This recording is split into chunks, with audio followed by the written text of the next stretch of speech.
تو نہ صرف ہماری مخالفت ہوگی بلکہ ہم کو پھر سے زبردستی اس شرک والے راستے پر لایا جائے گا، جس کے ڈر سے انہوں نے اللہ سے دعا مانگی اور اللہ سے پناہ لی، اور اس غار میں انہوں نے پناہ لی اور اپنے ایمان کی بقا انہوں نے چاہا، تو اللہ تعالیٰ نے اپنی رحمت میں انہیں جگہ دی اور ان کی حفاظت فرمائی۔ اور پھر وَضَرَبْنَا عَلَىٰ آذَانِهِمْ والی جو بات ہے، بہت سارے سائنٹیفک باتیں بھی اس کے اندر سورہ کہف میں آپ کو ملیں گی۔ اللہ نے کس طرح سے انہیں بے ہوش کر دیا، کانوں پر مارنے والی بات، مطلب یہ جو ایریا ہے فیس پر، تو فیس پر مارنے سے گریز کریں۔ ہمارے اکثر ہاتھ بلکہ ہم سے بھی ایسے ہوتا آیا ہے، اکثر و بیشتر انسان سے ہو جاتا ہے کہ کبھی وہ غصے میں آتا ہے تو ہاتھ جب اٹھاتا ہے تو چہرے پہ اکثر ہاتھ ہو جاتا ہے۔ تو چہرے پر مارنے سے منع اس لیے ہے کہ اس کے اندر جان جانے کا خطرہ ہوتا ہے، یا پھر آدمی بے ہوش ہو سکتا ہے، اسے چکر آ سکتی ہے۔ تو یہ کانوں پر جو مار لگتا ہے، ہم کان بھیری جسے کہتے ہیں، تو اس سے پرہیز کیا جائے۔ ہم کہتے دیتے ہیں غصے میں، لیکن وہ غصے میں کہتے کہتے وہ چیز ہو بھی جاتی ہے، کبھی غصے سے ہم آؤٹ آف کنٹرول ہوتے ہیں۔ اور پھر اس کے اندر اللہ نے انہیں جب سلا دیا تو سالوں سال، 300 سال تک سلانے کی بات آئی ہے، اور اس دور میں وہ کفار کی حکومت دور پورا ختم ہو گیا، اور ایک ایمان والی حکومت کا دور آیا۔ ایمان والے جب تھے تو تب اس وقت ان کی نیند اللہ نے کھولی۔ تو اس کے آپ سورہ کہف کو جب پڑھیں گے ترجمے کے ساتھ تو آپ کو معلوم ہوگا کہ اللہ نے کس طرح سے ان کی حفاظت کی تھی، کس طرح سے سورج کے چڑھنے اور غروب ہونے کا ذکر اس میں ہے۔ ان کو اللہ تعالیٰ وٹامن ڈی بھی دیتے تھے، اور اس سے جھلستے نہیں تھے وہ، اس کو کنٹرول بھی اللہ نے کیا وٹامن ڈی کو۔ وٹامن ڈی انسان کو نہ کم ہونے چاہیے نہ زیادہ ہونے چاہیے۔ پھر جو بیڈ سورس ہوتے ہیں، سو جانے کی وجہ سے لگاتار کوئی بیمار ہو جاتے ہیں، تو ان کے جسم میں پھوڑے پھنسیاں ہو جاتے ہیں، اسکن الرجیز ہو جاتی ہیں۔ اس سے بچانے کے لیے اللہ تعالیٰ نے کہا ہم انہیں پلٹاتے رہتے ہیں، الٹ پلٹ کرتے رہتے ہیں۔ تو تقلب کا ذکر وہاں پر آیا ہے، نقلبہم ذات الیمین و ذات الشمال، اللہ نے کہا وکلبہم باسط ذراعیہ بالوسید، ان کا کتا تھا جو ذراع سامنے کے 2 پیر پھیلا کر بیٹھا تھا، اسی انداز میں وہ بھی 300 سال تک ان کے ساتھ رہا۔ پھر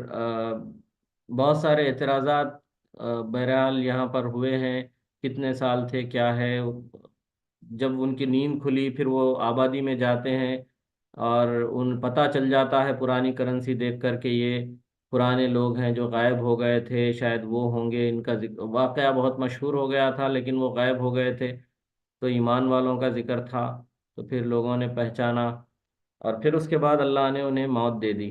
آخرت ہی میں جا کر وہ اٹھیں گے۔ تو اس کے پیچھے پورا واقعہ ہے کہ اللہ نے ثابت کر دیا، ایک تو نبوت ثابت کرنے کے لیے اللہ کے رسول صلی اللہ علیہ وسلم کو یہ واقعہ جو ہوا ہے گزری ہوئی قوموں میں اس کا ذکر کیا، اور پھر یہ بات بھی بتائی کہ جو اللہ انسان کو پیدا کرتا ہے اور مارتا ہے، اس کے بعد پھر انہیں جلائے گا، اٹھائے گا اور ان سے حساب کتاب لے گا، اس کا یقین وہ نہیں کر رہے تھے۔ تو اللہ نے یہ واقعے کو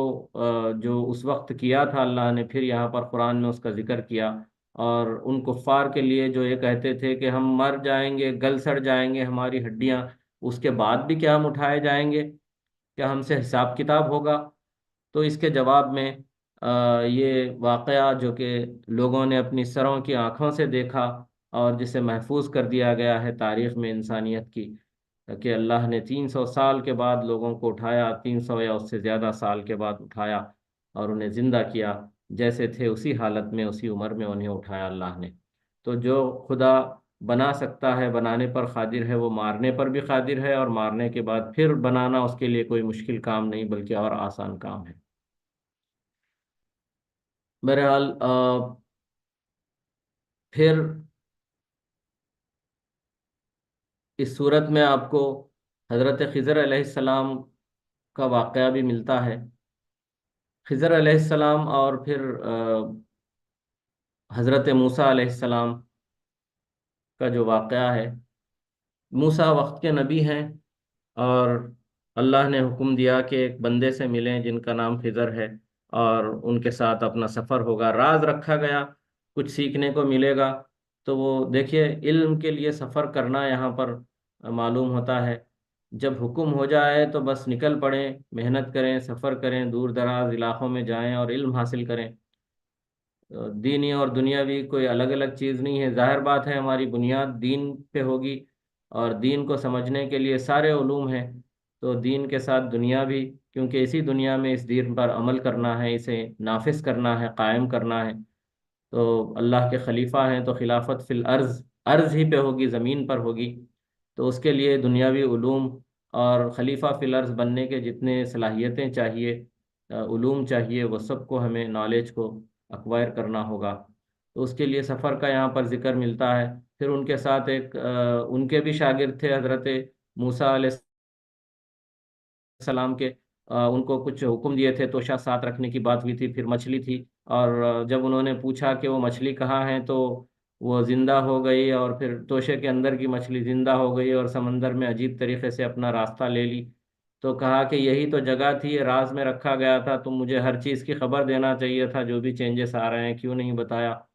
تو یہاں پر یہ بات معلوم ہوتی ہے کہ جو ساتھ میں ہوتے ہیں شاگرد، اپنے استاد کے حکم کی پوری ہو بہو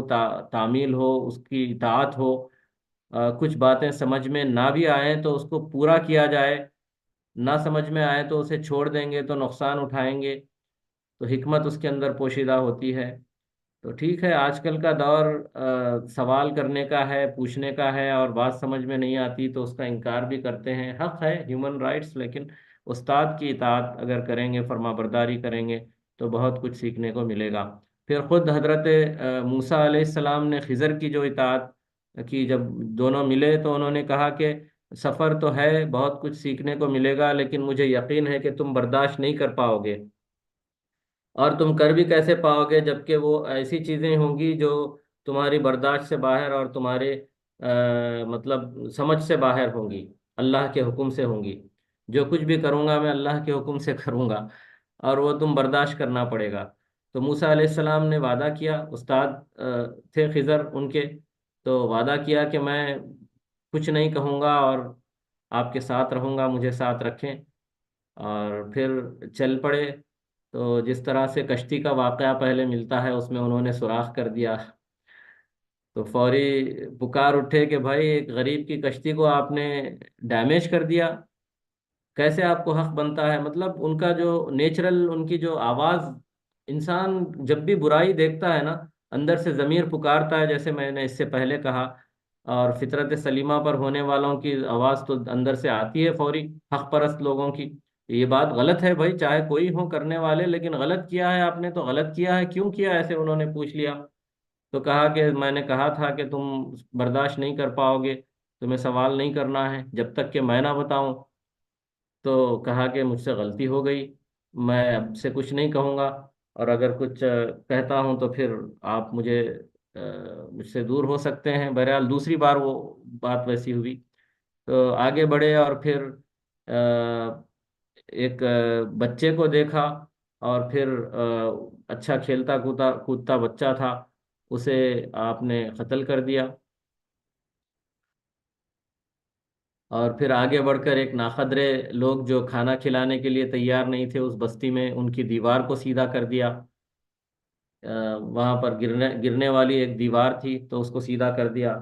تو دوسرے واقعے پر، قتل پر، تو تڑپ اٹھے موسیٰ علیہ السلام، اور کہے کہ یہ تو آپ نے ظلم کیا ہے، ایک معصوم بچے کا قتل کر دیا، آپ ایسے کیسے کر سکتے ہیں؟ انہوں نے کہا کہ میں نے کہا تھا تم صبر نہیں کر سکتے، تو کہا کہ مجھ سے غلطی ہو گئی۔ پھر اب اگر غلطی ہو تو آپ الگ کر دینا۔ دیکھیے فائنلی جو اگریمنٹ ہے، یہاں پر خود موسیٰ علیہ السلام نے کہا کہ اس کے بعد اگر میں غلطی کروں تو پھر ہم دونوں میں جدائی ہو جائے گی، اور ہمارا اگریمنٹ ختم ہو جائے گا۔ تو استاد جو ایکشن لیتا ہے نا، یہاں پر ایک تعلیم ملتی ہے کہ ٹیچر ہے یا استاد ہے یا پروفیسر ہے یا مربی ہے، تربیت کرنے والا ہے، تو کسی کی غلطی پر پہلی غلطی میں اسے سزا نہیں دے گی، دوسری غلطی میں بھی موقع دیا جائے گا، تیسری غلطی، بلکہ ایسی غلطی جس کے بعد پوری وضاحت ہو گئی ہے اور اس کے بعد غلطی نہیں ہونا چاہیے، اس کے بعد پھر وہ خود مانے کہ ہاں بھائی مجھ سے غلطی ہوئی ہے، آئندہ سے نہیں کروں گا، اسے بات سمجھ میں آ گئی ہے، اس کے بعد اس نے پھر غلطی اگر کی تو پھر تب جا کر جو بھی رول امپلیمنٹ ہوگا، پنشمنٹ جو بھی ہوگی وہ اصولی طور پر جو طے شدہ پنشمنٹ ہوگی وہی ہوگی، انسانی حقوق کے خلاف اگینسٹ ہیومن رائٹس تو نہیں ہوگی، بے تحاشا مارنا پیٹنا ایسی پنشمنٹ تو نہیں۔ لیکن وہاں پر طے یہ ہوا تھا کہ اگر میں آگے غلطی کروں تو پھر ہم بچھڑ جائیں گے، ہمارا یہ جو اگریمنٹ ہے ٹیچنگ اینڈ لرننگ کا وہ ختم ہو جائے گا۔ تو بہرحال ہوا یہی کہ جب انہوں نے پھر دیوار اٹھا دی، جو وہ لوگ ظالم لوگ تھے کھانا کھلانے تیار نہیں تھے مسافرین کو، وہاں کی دیوار آپ چاہتے تو آپ اس پر اجر لے لیتے، انہوں نے کہا لو شئت لاتخذت علیہ اجرا، تو فوری طور پہ کہا کہ ھذا فراق بینی و بینک، یہ آپ ہی کے اگریمنٹ کے حساب سے میرے اور آپ کے بیچ کی جدائی کا وقت آ گیا ہے، آئیے اب میں آپ کو بتاتا ہوں کہ یہ سب چیزیں میں نے کیوں کیے۔ تو پہلے کے بارے میں کہا کہ دیکھو وہ کشتی غریب کی تھی، اور آگے جو ایریا تھا وہ ایک ظالم جابر حکمران کا تھا جو زبردستی کشتیوں پر قبضہ کر لیتا تھا، تو اس کو میں نے ڈیمیج کر دیا تاکہ وہ اس کی کشتی محفوظ ہو جائے، وہ اس پر قبضہ نہ کرے، اللہ کے حکم سے تھا۔ پھر جو بچہ تھا وہ آگے چل کے ماں باپ کے لیے بہت نقصان دہ اور شریر، اور ان کے حق میں بہت ہی عذاب بننے والا تھا، اور وہ ماں باپ اچھے تھے، ابوہما صالحہ، اور دونوں اس کے ماں باپ اچھے تھے، تو ہم نے اسے قتل کیا، اور پھر اللہ کی مشیت یہ ہے کہ ان کو آگے اچھی اولاد دی جائے تاکہ ان کو ان کی زندگی اور آخرت آزمائش نہ بن جائے، تو اللہ کا فیصلہ تھا۔ تو دیکھیں دنیا میں جتنی بھی چیزیں نقصانات ہم کو ہوتے ہیں، ہم فوری طور پہ ریئیکٹ کرتے ہیں کہ میرے ساتھ زیادتی ہوئی، ناانصافی ہوئی، بہرحال تقدیر پر ایمان رکھنا بہت ضروری ہے۔ پھر تیسرا واقعہ یہ کہ دو یتیم بچے تھے جن کا مال اس دیوار کے نیچے تھا، ماں باپ ان کے مر گئے تھے، اور خزانہ اس دیوار کے نیچے تھا، اگر دیوار ٹوٹ جاتی تو وہ ظالم بستی کے لوگ اسے لوٹ لیتے اور پھر بچے محروم ہو جاتے، تو اللہ کا فیصلہ یہ ہوا کہ اس دیوار کو مضبوط کر دیا جائے تاکہ بچے بڑے ہو جائیں، تب جا کر وہ پھر اس خزانے کو حاصل کریں۔ تو یہ اللہ کی مشیت تھی، اللہ کا حکم تھا، اللہ کے آرڈر، وما فعلتہ عن امری، میں نے میری طرف سے کچھ بھی نہیں کیا، اللہ کے حکم ہی سے میں نے کیا ہے۔ تو یہ ایک اہم میسیج ہم سب کو ملتا ہے کہ بہت سارے کام معاملات اس دنیا میں ہوتے رہتے ہیں، کسی کی سیلری کچھ، کسی کی سیلری کچھ، گھروں میں خواتین کا اصرار ہوتا ہے کہ ہماری تنخواہ کم ہے، یا آپ فلاں کر لیں تو آپ کی تنخواہ اچھی ہو سکتی ہے، آپ بھی زیادہ کما سکتے ہیں، تھوڑا سا ایڈجسٹ کر لیں، تھوڑا سا وہ کر لیں، یہ کر لیں، ٹھیک ہے کوشش کرنا چاہیے، لیکن یاد رکھیں اللہ نے رزق کا وعدہ کیا ہے، اور ہمارا کام کوشش کرنا ہے، صحیح پلاننگ کرنا ہے، صحیح منصوبے بنانا ہے، لیکن یاد رکھیں کہ ملے گا وہی جو کہ لکھا ہوا ہے۔ کسی کو بہت زیادہ مل رہا ہوگا تو اچانک جاب چلا جائے گا، یا ایکسیڈنٹ ہو جائے گا، یا پھر وقت سے زیادہ اگر پہلے مل جائے تو پھر رک جائے گا وہ،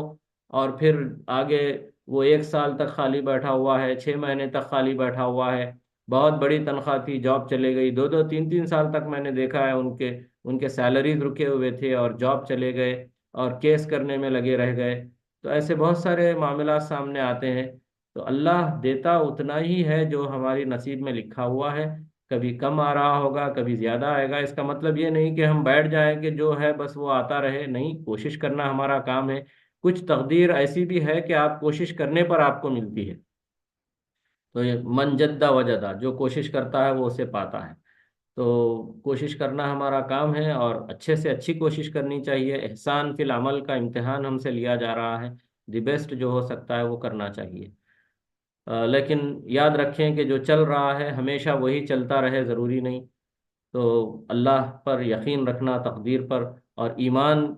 کو پریفر کرنا، رشتے بنانے کے معاملات میں بھی ہم ایمان کو اگر ترجیح دیں گے، آج سیلری نہیں ہے کل اس کی اچھی سیلری ہو جائے گی، آج کاروبار نہیں ہے لیکن اس معلوم ہے کہ ایماندار اور محنتی بچہ ہے، تو دین اس کا اچھا ہے تو آگے بڑھ جائیں، بہت اچھی سیلری دیکھ کر شادی کریں گے، کل کے دن کیا ہوگا کسی کو پتا نہیں، اگر اخلاق اچھے ہیں اور جاب چلا بھی جائے تو وہ شکر گزاری کے ساتھ اپنے بیوی بچوں کو لے کر چلے گا، اور اگر اخلاق اچھے نہیں ہیں تو پھر دادا گیری کرے گا اور سسرال پہ بیٹھ کے راج کرے گا، شادی تو ہو گئی اب کیا کرنا ہے بھائی، جاب چلے گیا لاؤ گھر سے، تو بہرحال ایمان اہم چیز ہے،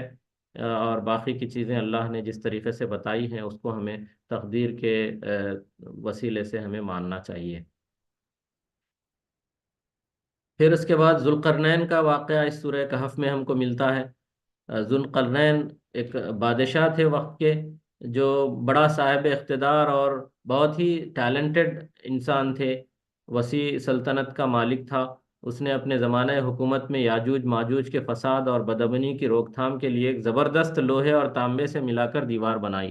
قرآن کی آیتوں میں جو الفاظ ہمیں ملتے ہیں، ہر ہفتہ اگر ہم کم از کم ایک بار پڑھتے بھی ہیں ان آیتوں کو تو غور کریں گے، بہت سارے آپ کو غور کرنے کے نقطے اس سورہ میں ملیں گے۔ اللہ نے کہا کیا ہے وہ سبب کا ذکر کیا، اللہ نے انہیں وسیلہ ریسورس دیا، بہت سارے ریسورسز دیے تھے، اور پھر فتخذ سببا، انہوں نے ایک ایک وسیلے کو، ایک ریسورس کو جو اپنی صلاحیت تھی اس کا استعمال کیا، اس پر فوکس کیا، اور اس کا استعمال کرتے ہوئے ایک پوری قوم کو انہوں نے محفوظ کر دیا، ایک دوسری قوم کے شر سے محفوظ کر دیا، جو کہ ایک متعینہ مدت تک وہ دیوار انشاءاللہ رہے گی، اور پھر اللہ کی جب مشیت ہوگی تبھی وہ ٹوٹے گی، اور پھر اسے سد سکندری بھی کہا جاتا ہے۔ بہرحال یہ دیوار اللہ کی رحمت سے مضبوط تو ہے، مگر دنیا کی ہر شے کی طرح یہ بھی فانی ہے، اس لیے جب اللہ کا حکم آئے گا تو اس دیوار کو ریزہ ریزہ کر دیا جائے گا۔ یاجوج ماجوج کی قومیں پوری دنیا میں فساد برپا کرنے کے لیے نکل پڑیں گی، اور یہ وقت وہ ہوگا جب حضرت عیسیٰ علیہ السلام آ چکے ہوں گے دنیا میں، یا پھر آئیں گے اس کے بعد۔ بہرحال وہی انہی کا زمانے حکومت میں یہ سب کچھ پیش آئے گا۔ تو یہ تین چیزیں، جو تین سوالات تھے، روح کے بارے میں، اصحاب کہف کے بارے میں، اور ذوالقرنین کے بارے میں، ان تینوں کا تفصیلی جواب یہاں پر دیا گیا ہے۔ سورہ کہف سے پہلے روح کے بارے میں بتا دیا گیا، اور پھر یہاں پر دو واقعات سورہ کہف، اصحاب کہف اور پھر ذوالقرنین کی تفصیلات دی گئی۔ تو ان تینوں کا جواب اللہ کے رسول صلی اللہ علیہ وسلم نے انہیں سنا دیا، تو جو یہودیوں میں بھی ایمان والے تھے ان کو بھی جواب مل گیا، اور پھر جو ایمان لانے کے لیے جو سوال کر رہے تھے کفار میں سے بھی، مشرکین میں سے بھی، ان کو بھی جواب مل گیا۔ پھر آخر میں یہ بات پھر سے ریپیٹ ہو رہی ہے کہ کہہ دیں اے نبی، آپ کہہ دیں کہ میں تمہارے ہی جیسا ہے۔ یہ ساری باتیں سنانے کا مطلب میں کوئی سپر نیچرل نہیں ہوں، میں تمہارے ہی جیسا ایک بشر ہوں، آدمی ہوں۔ یہاں پر اس سے پہلے ایک اہم آیت آتی ہے، قُلْ هَلْ نُنَبِّئُكُمْ بِالْأَخْسَرِينَ أَعْمَالًا۔ اللہ تعالیٰ نے کہا کہ اے نبی انہیں کہہ دیں، یہ ساری باتیں کر رہے ہیں، چاہے وہ ایمان والے ہوں یا غیر ایمان والے ہوں، انسان ہوں، جو بھی ہوں، کسی بھی کام میں مصروف ہوں، ایک کیٹیگری لوگوں کی بتائی گئی کہ ایسے لوگ جو اعمال کے حساب سے خسارے میں ہیں، وہ کون ہیں؟ الذین ضل سعیہم فی الحیات الدنیا، یہ وہ لوگ ہیں جن کی ساری بھاگ دوڑ اس دنیاوی زندگی میں گم ہو کر رہ جاتی ہے۔ دنیا صبح سے شام تک دنیاوی معاملات میں، یہاں تک کہ بیوی بچوں کے لیے وقت نہیں ہے، یہاں تک کہ ماں باپ سے بات کرنے کے لیے وقت نہیں ہے، ان کے ساتھ بیٹھنے کے لیے وقت نہیں ہے، کما رہے ہیں کما رہے ہیں کما رہے ہیں، مصروف ہیں، اور پھر ایک کے بعد ایک مصروفیات، دنیا کی، جاب کی، پھر سہولتوں کی، یا پھر عیش و عشرت کی، یا پھر انٹرٹینمنٹ کی، یا پھر سیلیبریشنز کی، بہت ساری چیزیں ہیں دنیا میں، اتنے مصروف ہیں۔ الذین ضل سعیہم فی الحیات الدنیا، دنیاوی زندگی میں گم ہو کر ان کی بھاگ دوڑ رہ گئی ہے۔ وہم یحسبون، اور وہ ہیں کہ سمجھتے ہیں کہ انہم یحسنون صنعا، کہ وہ بہت کچھ تیر مار رہے ہیں، وہ بہت اچھا کام کر رہے ہیں۔ They are satisfied on their life style, یا پھر جو بھی ان کی روٹین لائف ہے اس پر فخر کرتے ہیں، سیٹسفائیڈ نہیں، proud of being whatever they are. تو یہ چیز کا واضح طور پر اللہ نے ذکر کیا ہے کہ ایسے لوگ جو ایک تو گمراہی میں ہیں، دوسرے ان کو اندازہ نہیں ہے کہ وہ گمراہی میں ہیں، غافل ہیں۔ ایسے لوگوں کے بارے میں اللہ تعالیٰ دوسری جگہ کہتے ہیں کہ ایسے لوگوں کو جو ہمارے اس پیغام کو نظر انداز کر کے دنیا میں گم ہو جاتے ہیں، ہم انہیں آخرت میں اندھا بنا کر اٹھائیں گے۔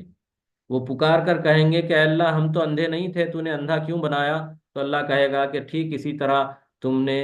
اپنی منمانی کرتے ہوئے میرے اس پیغام کے اوپر سے اندھے کی طرح گزر گئے تھے،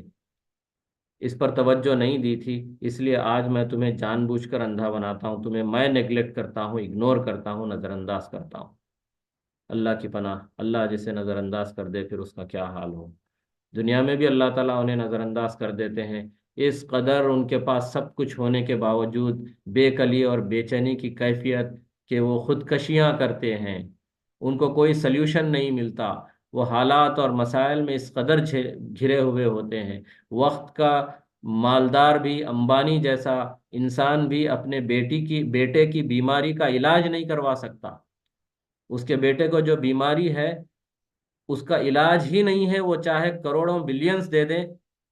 لیکن اس کا علاج نہیں ہے۔ تو اللہ کہہ رہے ہیں کہ یہ دنیا میں کھو جانے والوں کو دنیا میں بھی میں گھٹن والی زندگی دیتا ہوں، انہیں حیاتن زنکا، اللہ نے کہا گھٹن والی زندگی، سب کچھ ہوتے ہوئے وہ بے بس ہوں گے، لاچار اور بیچارے ہوں گے۔ اس کی مثالیں بھی ملنے کے بعد بھی اگر ہم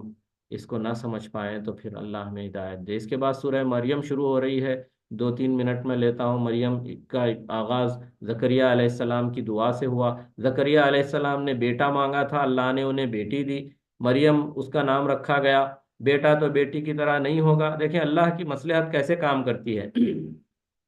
بیٹی ہے اور پھر اللہ نے کہا کہ ٹھیک ہے مریم اس کا نام رکھیں، نام مریم رکھا گیا۔ اس کے بعد پھر اللہ نے بی بی مریم کو جو بیٹا دیا وہ نبی بنے۔ تو عیسیٰ ابن مریم جو کہ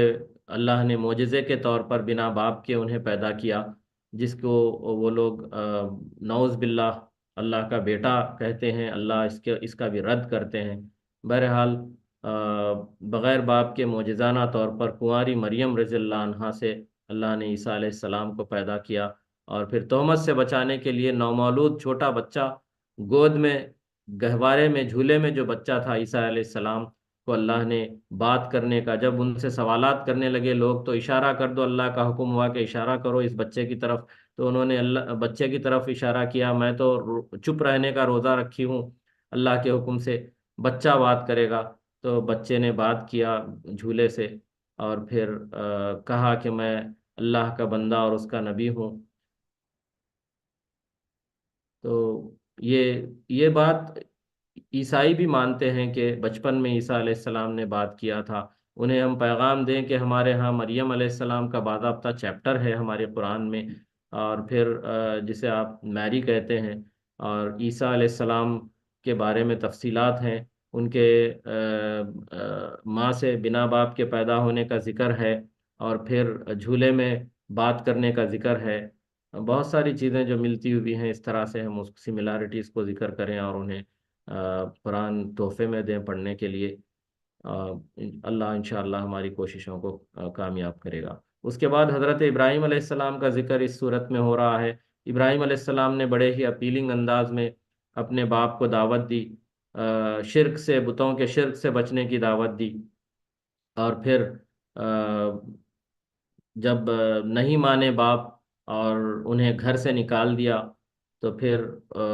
وہ پورا تذکرہ یہاں پر ملتا ہے۔ لیکن بعد کے لوگ عبادت سے دور ہوتے ہوتے، یعنی سارے نبیوں کا جو ذکر آیا ہے یہاں پر اس لیے ذکر کیا جا رہا ہے، انبیاء کا ذکر، کہ سارے نبیوں کی دعوت ایک ہی تھی، شرک سے دور، ایک اللہ کی توحید کی دعوت وہ دیتے تھے۔ سارے لوگوں کی غلامی سے نکال کر ایک اللہ کی غلامی میں دینے کے لیے انبیاء آتے تھے، سارے نبیوں کا یہی مشن رہا ہے۔ تو اس کا ذکر یہاں پر ہوا ہے۔ اللہ تعالیٰ سے دعا ہے کہ وہ ہمیں کہنے اور سننے سے زیادہ عمل کی توفیق عطا فرمائے، اور اس طرح سے